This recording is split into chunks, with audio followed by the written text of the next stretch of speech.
इसमें बस एक चीज़ है, कल एन जय कुमार से हमारी बातचीत हो रही थी, उनसे मैंने ये सवाल पूछा था कि ये जो इतने सारे स्टॉक्स बैन में आ रहे हैं, क्या आपको बता रहे हैं कि थोड़ी एक्सूबरेंस आ रही है? उसमें उन्होंने एक बहुत इंटरेस्टिंग पॉइंट बोला था हर्षदा, कि बैन किस तरह से डिसाइड होता है, एफ एंड ओ बैन।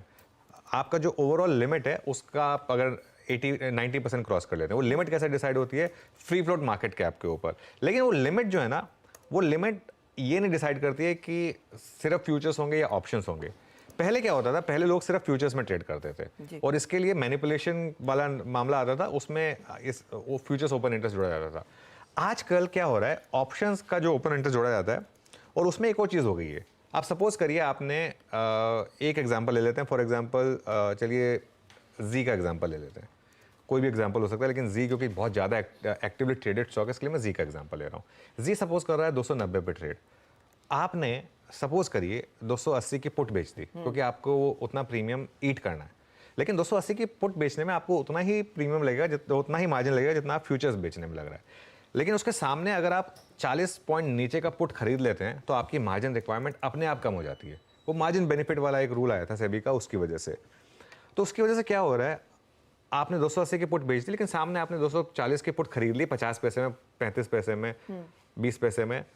उससे हुआ क्या, आपका जो सेल करके जो पैसा आ रहा है वो शायद कम आए, उतना कम आएगा, लेकिन आपका मार्जिन एकदम से रिक्वायरमेंट कम हो जाएगी।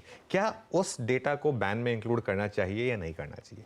ये मेरे ख्याल से एक इंपॉर्टेंट चीज़ है, उस पर हम बात करेंगे अलग से। लेकिन जो भी है वो भी एक फैक्टर हो सकता है। लेकिन अभी के लिए तो 11 स्टॉक्स बैन में आना मतलब थोड़ा सा तो आपको बता रहा है कि मार्केट में, एटलीस्ट ब्रॉडर मार्केट में थोड़ी सी एक्सूबरेंस है। काफ़ी एक्सूबरेंस है एक्चुअली अनुज, क्योंकि कल जो बाजार तेजी दिखा रहे थे, स्ट्रेंथ ही नियरली 800 पॉइंट्स के गेन्स, और समझ नहीं आ रहा था फिर मिड कैप्स में इतना पैसा क्यों लग रहा है। बिल्कुल, बहुत ज़्यादा, मतलब पैसा तो है मार्केट में, पैसा तो है मार्केट में, मतलब पैसा इतना है ना अर्शदा, मैं आपको बताऊं कि कहीं भी चले जाएं हर कोई बस यही पूछता है कि नेक्स्ट स्टॉक क्या है। एक्चुअली मैं एक ये अपनी जो इंस्टाग्राम के उसमें मैंने बुक्स दे दी, उसमें मुझे 10 मैसेज आ गए कि सर बुक छोड़ो, अगला स्टॉक बता दो।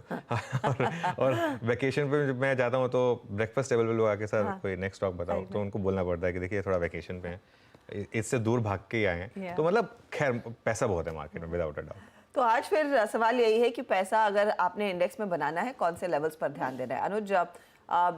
क्या, क्योंकि 21,700 के आसपास गिफ्ट निफ्टी तो ट्रेड कर रहा है, अटेम्प्ट होगा उन लेवल्स पर जाने के लिए?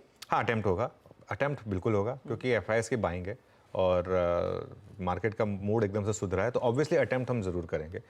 लेकिन आपको क्या करना है, देखिए पहले तो अगर आपने कल वो लॉन्ग ले लिया है, जो हमने एक व्यू लिया था कल, मैंने 21,564 बोला था कि इसको एज स्टॉप बना के रखिए, थोड़ा उसको एडजस्ट कर लीजिए, अपने एग्जिस्टिंग लॉन्ग्स को अब आप होल्ड करिए with a stop loss of 21,550। 21,550 closing basis के हिसाब से एक स्टॉप लॉस के साथ अपने लॉन्ग्स को होल्ड करिए। निफ्टी का अगला रेजिस्टेंस आएगा अब 21,741 पर। चार्ट बनाइए निफ्टी का, 21,741 नेक्स्ट क्लोजिंग हाई था मार्केट का, और उसके बाद ऑल टाइम हाई, तो 21,741 आपका नेक्स्ट रेजिस्टेंस है। इंट्राडे के लिए सपोर्ट आपका कहाँ पर है? 21,550 पर। करना क्या है आपको, अगर आपको कोई डिप मिल जाए 21,600 से 21,650 की और स्टेबिलिटी मिल जाए उस डिप में, तो वहाँ पर बाय करना है और एक 21,550 का एक स्टॉप लॉस लगाना है आपको। ये अभी भी वो वाली मार्केट नहीं है जिसमें आप हर लेवल पर खरीद सकते हैं, थोड़ा सा लेवल बेस्ड ट्रेडिंग रहेगी। शॉर्ट कहाँ करना है? शॉर्ट करना है सिर्फ दो तरीके से, या तो 21,741 रिजेक्ट कर दे मार्केट, ये मतलब रिजेक्शन आए और फर्म रिजेक्शन आए, मतलब वहाँ तक जाके एकदम से मार्केट एक बड़ा रेड बार बना दे, तो या फिर 21,550 को ब्रेक कर दे। ओके, दो तरीके हैं, ठीक है ना? ये गलत लिखा है इन्होंने, ये इसमें इसको हटा दीजिए इसको, क्योंकि शॉर्ट के लिए ये स्टॉप लॉस गलत होगा। शॉर्ट के लिए स्टॉप लॉस होगा आपका दिन का हाई, तो या तो 21,741 के नीचे हम फिसलें या फिर हम 21,550 को ब्रेक करना शुरू करें, मैंने ये कहा था। तो ये दो चीज़ें हों, इधर कंडीशन में शॉर्ट है, या तो आप मतलब थोड़ा एक्सप्लेन कर देता हूँ, या तो 21,741 तक आप गए और वहाँ पर रिजेक्शन आ गया, एक बड़ा रेड बार बन गया, तो वहाँ पर शॉर्ट होगा और डे का हाई वहाँ पर स्टॉप लॉस होगा। या आप इंट्राडे में 21,550 ब्रेक करने लगे, तब आप एक शॉर्ट ट्रेड लें, और वहाँ पर ऑब्वियसली एक आपको स्टॉप लॉस एडजस्ट करना होगा, उसके हम बाद में बात कर लेंगे। दोनों तरफ की ट्रेड्स मेरे ख्याल से ओपन रहेंगी, लेकिन ज़्यादा मूड तो तेज़ी का ही है, क्योंकि मार्केट में थोड़ा सा ग्रीनरी है और मिड कैप और स्मॉल कैप चल रहे हैं, लेकिन बहुत स्ट्रिक्ट और टाइट स्टॉप लॉसेस के साथ ट्रेड करें इस मार्केट में, स्पेशली अगर आप डे ट्रेडर हैं या नियर टर्म ट्रेडर हैं। मीडियम टर्म ट्रेडर हैं, लॉन्ग टर्म ट्रेडर हैं तो कोई दिक्कत ही नहीं है, फिर तो मार्केट आपको पैसा बना के देगा, उसमें तो कोई दिक्कत नहीं है। ओके, तो ये लेवल्स इंपॉर्टेंट, बेसिकली इन दो स्तरों पर आपकी नजरें रहनी चाहिए। 21,741 उसके नीचे अगर इंट्राडे में फिसलता है तो वो एक साइन है कि शायद शॉर्ट की पोजीशन, लेकिन मोस्ट क्रूशल 21,550 अगर वो ब्रेक होता है तो सिग्नल आपके लिए साफ रहेगा कि क्या करना है और वहां पर बिकवाली के मौके शायद आपको मिलेंगे। निफ्टी बैंक, अनुज, क्योंकि हम बार बार कह रहे हैं कि एचडीएफसी बैंक की Q2 के अपडेट के नंबर्स के बाद ही वो बड़ा मूव आएगा, लेकिन कल रेजिलियंस थी और अच्छा चला है निफ्टी बैंक अनडाउटेडली। कल की तेजी में सभी ने पार्टिसिपेट लगभग करते हुए दिखाई दिए हैं। तो आज ट्रेड के लिए फिर लेवल क्या इंपॉर्टेंट है और एचडीएफसी बैंक की भूमिका रहेगी या नहीं रहेगी? देखिए हर्षिता, मैं एक चीज़ बताऊं, हमारे सबसे सक्सेसफुल कैप्टन माने जाते हैं महेंद्र सिंह धोनी, ठीक है, लेकिन धोनी की सक्सेस की नींव रखी थी सौरव गांगुली ने। जी हाँ। ठीक है, बैंक निफ्टी कल बहुत अच्छा चला, लेकिन इस तेजी की नींव रखी गई थी परसों। परसों आपको याद होगा किस तरीके से एक्सपायरी वाले दिन बैंक निफ्टी कोलैप्स नहीं हुआ और लोअर लेवल से निफ्टी डे लो पर बंद हुआ था, bank Nifty almost day high पर बंद हुआ था। और ये बात हमने कल भी की थी कि बैंक निफ्टी ने एक जो है एक आपको रेजिलियंस दिखाई है, तो इसकी नींव, हालांकि परसों रेड में था, लेकिन इस मूव की तैयारी परसों की गई थी और कल सिर्फ उस मूव को एक हाईलाइट किया गया था।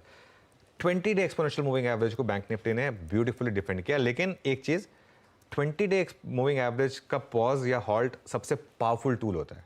हमेशा मार्केट एक अगर अप ट्रेंड में होगा तो पहला टेस्ट 20 डेमा का बचाएगा, हमेशा मार्केट अगर डाउन ट्रेंड में होगा तो पहला 20 डेमा का टेस्ट रिजेक्ट करेगा।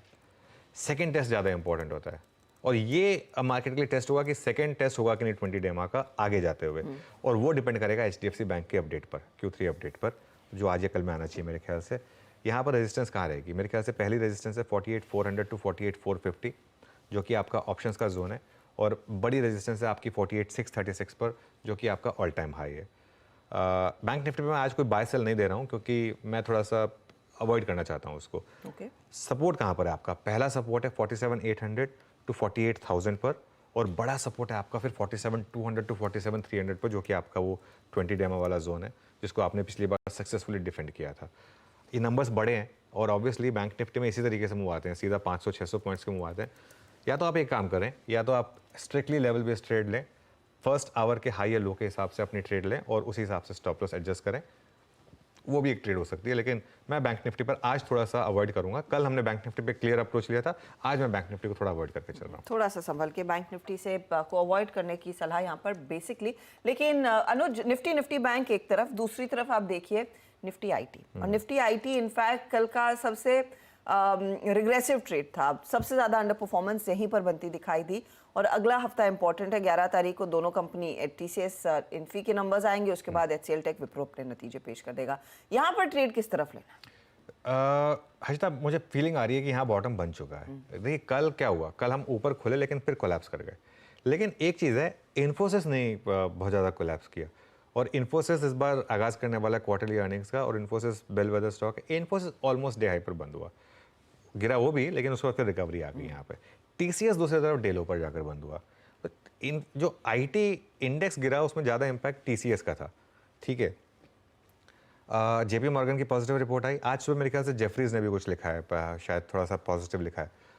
एक इशू है बस ये बॉन्ड यील्ड का, कि बॉन्ड यील्ड बहुत ज़्यादा ऊपर नहीं जानी चाहिए 4 का, ये नहीं होना चाहिए कि 4.25 हो जाएगा। 4.25 हो गई तो आईटी की रैली पंक्चर होगी।